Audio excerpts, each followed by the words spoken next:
Hi everyone. So let's see. Today I wanted to talk about MyFitnessPal.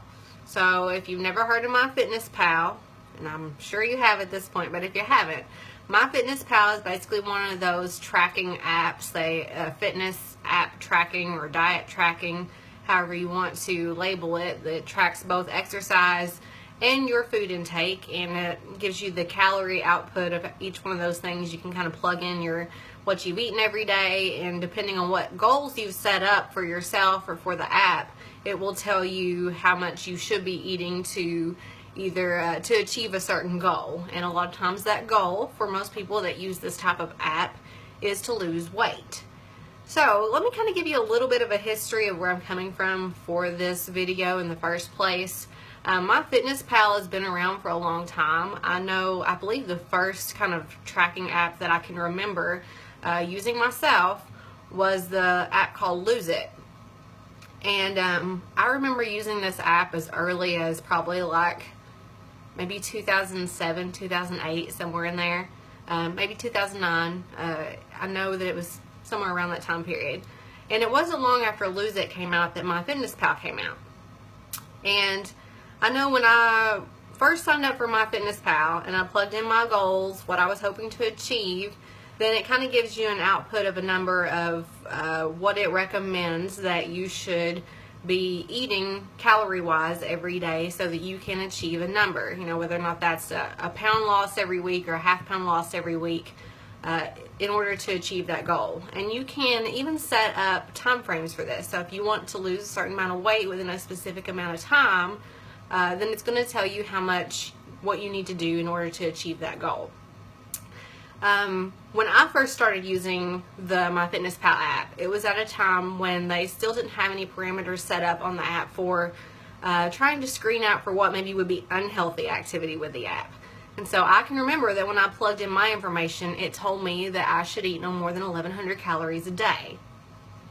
So that is very little. Now, what I didn't know at that time, back in 2008, was that was too little. I didn't know that information. You know, I just kind of trusted this app to do what it was intended to do, and so that's what I stuck to.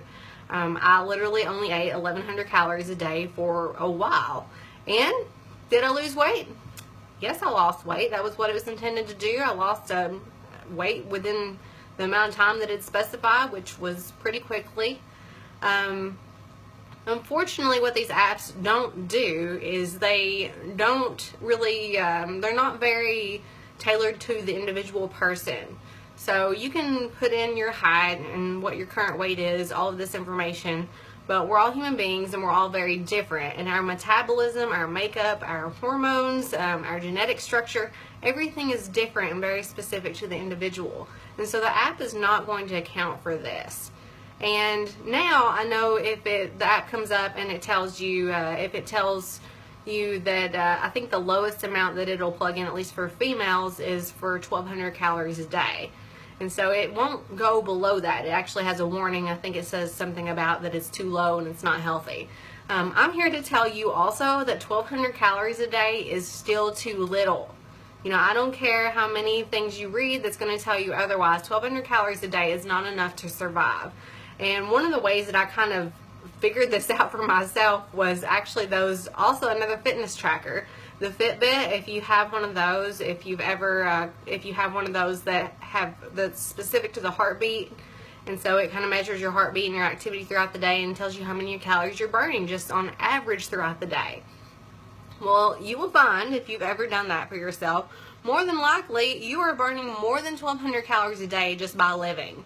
Just your normal everyday activities, sleeping, breathing, just movement throughout the day, general walking. You're going to burn more than 1,200 calories anyway. So if you're not eating 1,200 calories, or if you're barely eating 1,200 calories, then you're literally almost in like starvation mode. Because you have to think about it, you're only eating enough calories to survive at that point.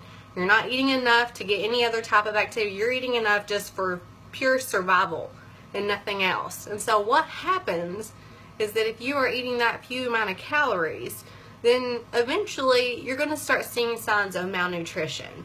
And so For a lot of people, they're not going to realize they maybe have a problem or that it's causing them any type of physical problems or even psychological, mental, emotional problems. They're not going to see this because it is still some calories coming in, and you're not going to notice the subtle changes in yourself that will be signs of malnutrition.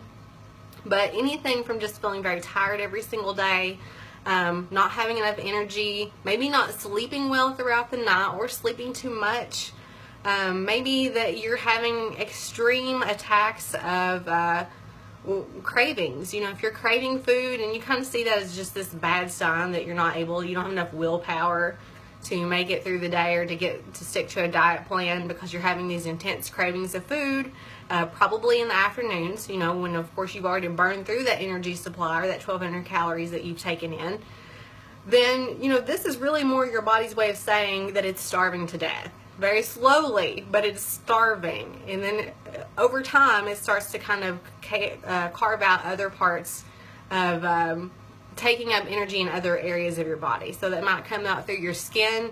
If you see that your skin is dry, or if you're having some skin issues or problems, your hair, if your hair is not as shiny or as healthy as it once was, there's going to just be little things, little signs here or there that you're not getting enough calories for your intake.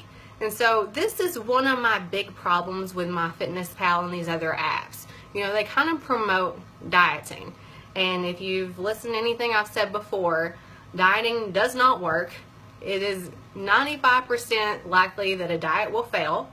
And so even if you lose weight initially, what happens is your body begins to adapt over time. And if that low intake of calories that app is telling you to take in, 1,200 calories, 1,300 calories, whatever it is for your size, if it's a very low amount based on the specific measurements that you've put in, then it might be that you're not going to see the outcome of that for a while. So you'll lose weight initially, right?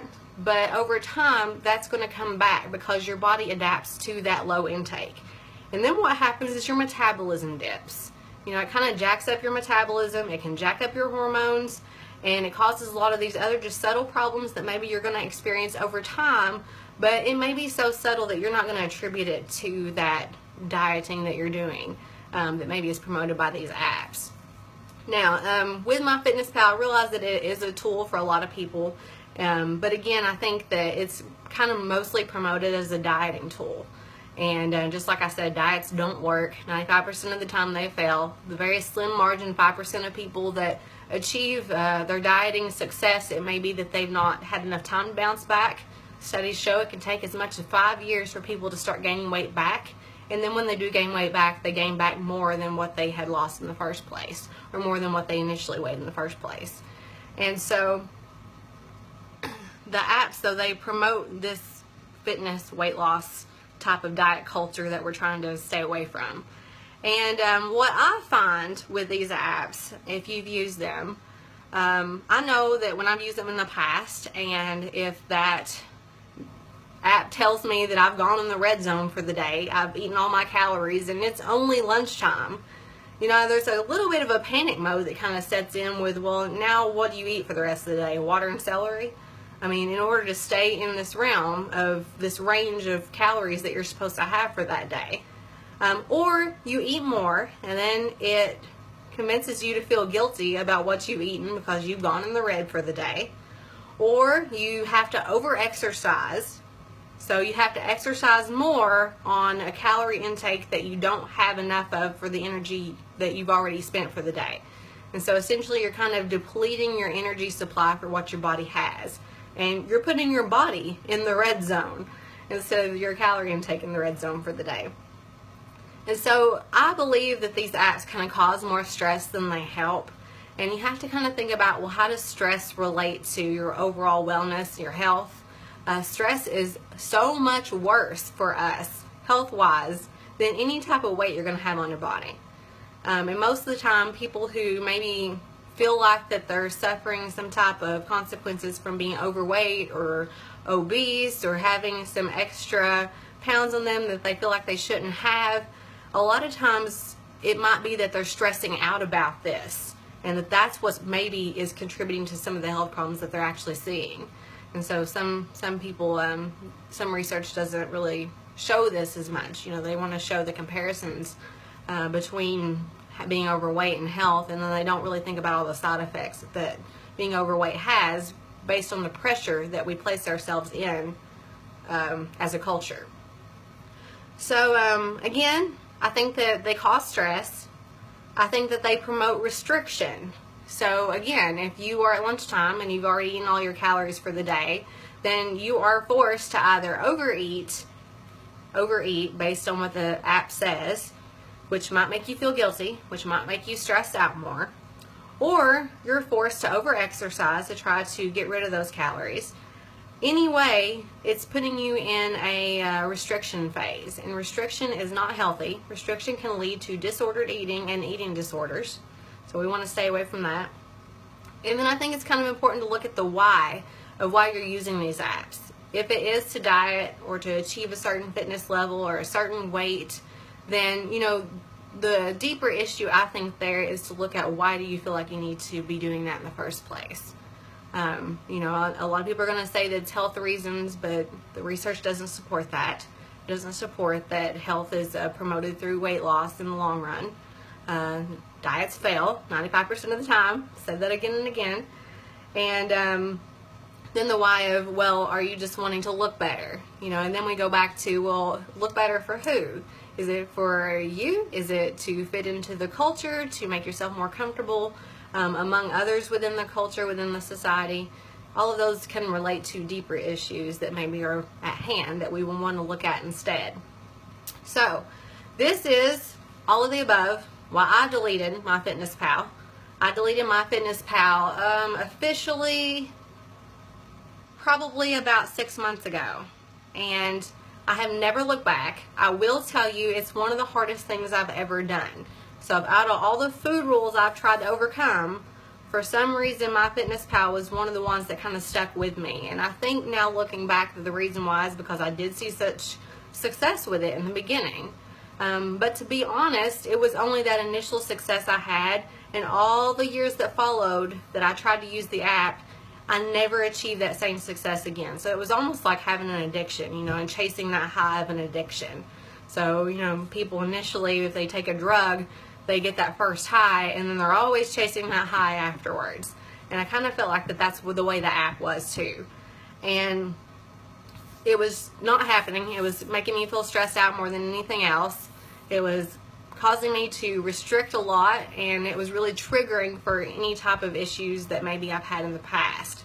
And so deleting it again was hard to do. It was hard to actually convince myself to delete it and that I didn't need it. And I even felt like initially that I wanted to still kind of keep track of calories. And let me tell you, you know, I'm the type of person, or I have been the type of person in the past, that I know the calorie count for every single food on the planet, I believe, at this point. And you know, our dieting mentality and culture tells us that's a good thing. You know, if you think about any type of diet you've had, they've told you that you need to count calories to manage your food, that you need to look at the calorie content on menus before you go to restaurants, and now even the restaurants post those calorie contents on the menus and things like that. But then when we look at the same behaviors with disordered eating and eating disorders, one of those behaviors, or a couple of them, are obsession with food, obsessing over portions of food and amounts of food, types of food. And another one is counting calories and trying to budget calories. So it's kind of like we're prescribing the illness for people who want to lose weight. We're telling them, well, this is what you should do, but then if that becomes too disordered, then we say, well, you know, never mind, you shouldn't be doing that anymore. So bottom line, what I think you should do, if you feel the need to kind of track your food, maybe you're wanting to do it for some more health promoting reasons. Maybe you're wanting to track your food because you're wanting to tie your emotions with your food and understand a little bit better, have a little bit more curiosity about, well, why am I eating certain things? You know, how is this going for me? How does it make me feel at certain times of the day? Maybe you're wanting to actually track your food so that you know you are getting enough food and enough energy coming in at the same time. Some people that have had disordered eating issues in the past, they actually have a hard time with making themselves eat on a regular basis They don't perceive hunger cues the same way as others would. They don't feel hungry as often, and so sometimes they actually do need to track their food so that they can make sure they're getting a consistent intake of food until those hunger cues can return to normal again. This could be a healthy reason to use some type of tracking tool so that you know that you're doing that appropriately. There's an app called Recovery Record. It's an app that's used by clinicians. I use it with my clients too. If you are seeing a therapist, they can actually go in there and they can join up with you on the app, and they can kind of check in with you throughout the week so that they can check and see how your progress is going, give you some feedback, some tips. You can ask them questions.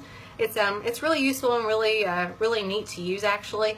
But you can also use it as an individual even if you're not seeing a therapist. And the app comes with already loaded into it different things, tools that you can use to kind of assess your relationship with food to make it more health promoting, more of what we're looking for, more intuitive. And there's no calorie counting. You know, that's what I like about the app. You can plug in your foods, what you're eating. There's no calorie counting. That has nothing to do with it. Instead, you can monitor your emotions, you can monitor your progress on how you're doing, you can take assessments that's related to your relationship with food. There's a lot of different things that go along with that. So that's what I would recommend using if you're wanting to use some type of tracking tool in that way. And I will link that in the comments below. So that is my 2 or 10 cents, however long this video is, I don't know, about MyFitnessPal. And if anything, I kind of hope this gives you some ideas to think about. And thanks for watching.